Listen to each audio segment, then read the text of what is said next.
Hey you guys, welcome to book review. I want to check this real fast. Book review number 66. The Water in Between by Kevin Patterson. Okay, so let's get right into it. This is a book where Kevin Patterson, a doctor in the Canadian Army, let me get this right, in the Canadian Army, kind of gets done with his tour of service, and after being kind of waylaid in purgatory of the Manitoban plains in the frigid Canadian winters, decides that he is going to take a trip, a yacht trip on his own sailboat from Vancouver, British Columbia, all the way down to Tahiti in French Polynesia. So basically this book, it covers some of the travel stuff, and there's some kind of wonkiness when it comes to all the different types of rigging. And if I had a criticism of the book, it's actually a very, very good book. I would say that it needs an index in the back for all these rigging types. But it only does that somewhat. It's also kind of reflects on the nature of travel as well as the motivations for travel. I think in the fact that this is a sailing book, and so there's a lot of time spent kind of in the desert of the open ocean.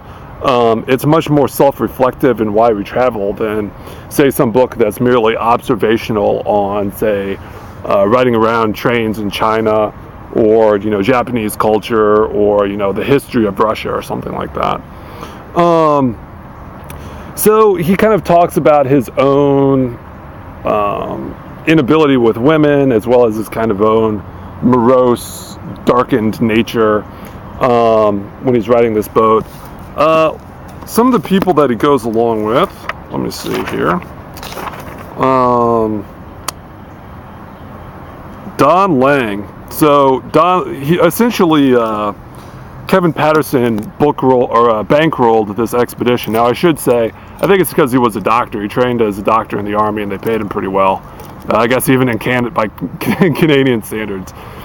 So he bought this yacht, not a super nice yacht. I think it was like a, 25-footer or something like that, with the full rigging and the wind and the sails and everything.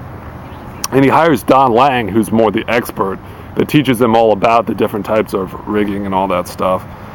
Don also just getting over a relationship, a divorce that is mentioned throughout the book, and actually on their way down to Tahiti, it's often mentioned these long lookouts on to sea and kind of lost in your own nature.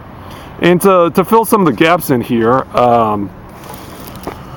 Kevin talks about some of his time in Paris, as well as some of his time in Ottawa, working in a hospice ward where people have cancer and they're going to die, and he essentially has to kind of be with them as they float into the next life.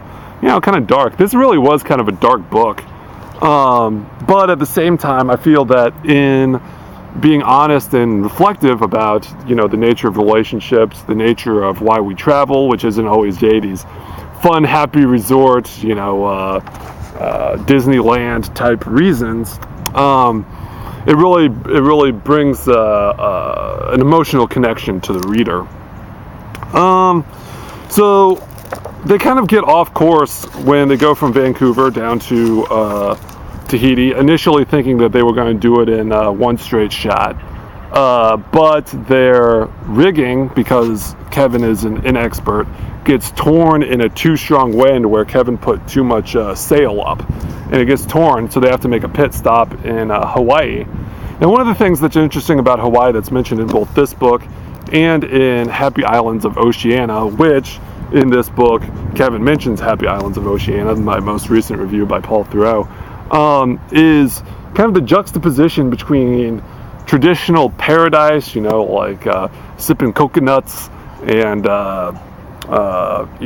paddling around in canoes and lush scenery and beaches and 80 degrees and open vista, with kind of the American projection upon that place, which is a lot of McDonald's, skeezy downtown areas, He talks kind of somewhat about the prostitution sector in Honolulu and where that's gone.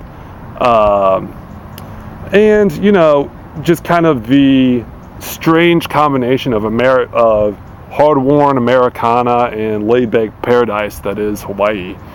I am saying a lot. I should probably quit that. Well, when they're in Hawaii, he meets a number of eccentrics. He meets a guy who bought a beautiful teak wood boat, but the boat is filled with worms, and it's almost like a embodiment of the tragedy of life, of this guy that found this beauty, fell in love with it, destroyed his life by it and the amount of money that he's put into it, and is now living in the boat, got divorced from his own wife, or maybe it was his girlfriend, they just broke up. This is somebody he just met in Hawaii, and now lives on a rotting boat in the Honolulu marina. It's just kind of sad. So next, Don goes down to, I want to make sure I get this right, Harbor, Waikiki. He goes down to an island that starts with a P that's about halfway between French Polynesia and Hawaii.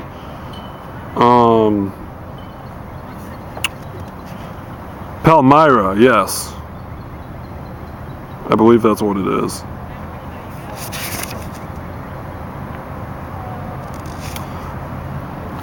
No, it's not Palmyra. It is... I should also say, to fill in the gaps while I am kind of searching through for the names of these islands, that the name of the boat is the Sea Mouse, by the way. But I mentioned that he fills it in fills in kind of these gaps of the desert of the sea with some of his reflections in both in Canada and in France.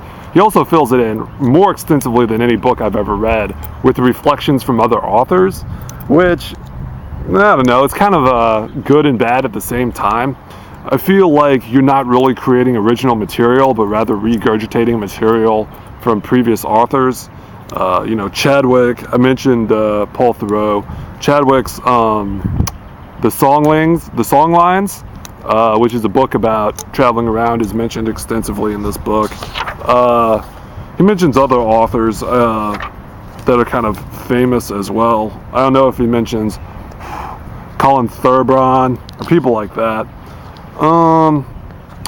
Okay, well, I can't find the name of the first island, but essentially that island also starts with a P, and it's essentially, at first glance, beautiful. A coral atoll with a reef around it, so there's fresh water, calm water.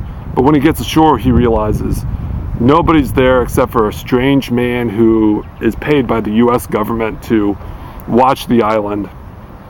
And it's just infected with rats and just all sorts of vermin to the point that they can't stay on the island.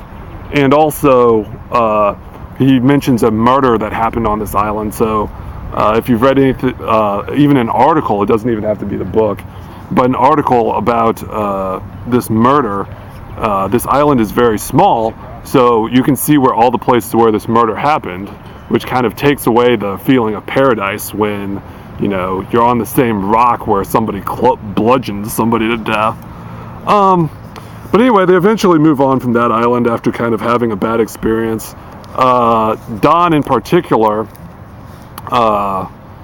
who's, the more or less the captain of the boat, has a very negative experience. I think even more than Derek, Don was looking for a paradise in the South Pacific, and this was not it for him. Now, fortunately for Don, the next island that they move on to, which is Palmyra, I believe, is to the degree that any island can be a paradise. There are people on this island, so there's a functioning economy, which means that even if it's not like a super fast economy, you can get the basic necessities of life, food, clothing, water. There are friendly people on the island, and eventually, as Kevin later in the book flies back to Canada to make some more money being a doctor for a while, Don stays on the island for like 6 months and finds his paradise. When Kevin comes back, he finds Don, like all, not sunburned, but just like tanned, brown, and just looking like he's been on a paradise island. And next they go to, I want to say a lot. Penryn. Maybe it is Palmyra, I don't know. Anyway, next they go to Tahiti, and Kevin talks about some of the disparities between the French colonial regime and kind of the traditional people of the island. He also talks about how Tahiti has become very kind of overpopulated, but he also mentions the extensive areas of greenery and luxury that you can kind of get away to towards the middle of the island. So really, even though people think Tahiti is an area of just pure beauty, actually the beauty is getting away from all the French people that vacation there. What else? I think he, outside of the time that he spends kind of in the lush areas, he really becomes sort of a bum, in that he doesn't do a whole lot, but kind of walks around to various cafes and really observes how close Parisian life is to life in Tahiti, but that Parisian life, it gets cold in the wintertime, so people kind of have to huddle. Now, it doesn't get that cold in Paris, but there has to be a sense of sort of hearth or home in Paris, whereas people that move to French Polynesia can be French and then can just kind of go crazy by isolating themselves in their Frenchness, but not really having to have kind of a community. It just seemed like a series of dwellings, if you will. Let's see, what else? He mentions Mutiny on the Bounty. I just saw that.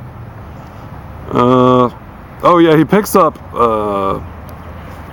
does he pick them up in Canada? Yeah, he picks them. So when he goes back to become a doctor in Canada, this is Kevin, and leaves Don behind. He picks up 3 other people. They come back to Tahiti. Don decides he has to get back to Canada, which kind of baffled me a little bit. It sounded like he had found his place. But what Don said that he wanted to do was to learn a trade at a community center that would be applicable to the Cook Islands, the Palmyra, which I should say is in the Cook Islands, not in French Polynesia, that would be applicable, so he could go down there and rather than just be a kind of moocher, which it was mentioned there were previously some whites, if you will, on that island that had mooched, he was going to go and contribute something to that society. So as Don is flying back to Canada, Kevin is flying from Canada with some of his new friends that are all kind of newbies at this point, like Kevin was when he initially left, to take the Sea Mouse back to Canada. They eventually get to Hawaii, going through the trade winds. It also talks extensively about, like the trade winds, the geography, or not just the geography, but the climates, various areas where there are winds, the horse latitudes, all that kind of stuff in the book. And so because both the Sea Mouse is slow and they get unfavorable winds, they get behind by the time they get back to Hawaii. And so his 3 friends, I think it's Colleen, Landon, and something, I don't know, decide to fly from Hawaii back to Canada, and Kevin solos it, which can be very dangerous, across the North Pacific, which is one of the rockier seas in the world, kind of like the North Atlantic, back to Vancouver. And it kind of talks about, he didn't go insane, but kind of the stress it puts on your mental state when you're 35 days at sea without talking to anybody on this open ocean. And towards the end, towards the time when he gets back towards Vancouver, there's a huge wind that blows up, and it almost becomes like an adventure book at that point in, is he going to beat the waves? Is he not going to beat the waves? Now, we know he beats the waves because he wrote the book, but he writes it in a way that's very enlivening in the way that he describes the waves crashing against the side of the boat and everything, and the chance of the boat capsizing, which was, a distinct probability. Anyway, I'm not sure I've done justice to this book, but the thing that I really did enjoy about the book, I know I've been rambling more than anything, is how self-reflective it is. It really got me thinking about why I enjoy travel literature. This is the 66th review I've done. Why do I enjoy this stuff? Well, some of the answers are in this book, even if, it can be kind of meandering, but it's really kind of a good meta book when you've read a lot of other books that are similar to it. So, The Water in Between, A Journey at Sea by Kevin Patterson. Yeah, this wasn't a very good review it was a very good book. This wasn't a very good review for a very good book. But anyway, I did my best, so see you guys later. Bye.